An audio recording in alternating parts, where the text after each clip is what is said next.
বলবো মাত্র শুরু করবো আবু বকর রাদিয়াল্লাহু তাআলা মাকে কাকা বলেন করতে লাগলো রাতে আবু বকর মরে গেছে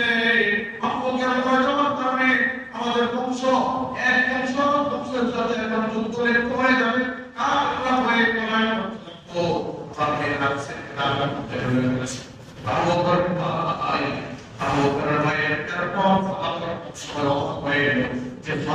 মানুষ এভাবে মারা হয় আমার ভাই আবু বকর রাদিয়াল্লাহু তাআলা ভাই বলেন সাদা কাপড় পরিয়া আবু বকরকে বলো আবু বকর রাদিয়াল্লাহু তাআলা পরিবার কান্নাকাটি করে আবু বকরের মা কান্নাকাটি করে আবু বকর রাদিয়াল্লাহু তাআলা বলতে সারা দিনের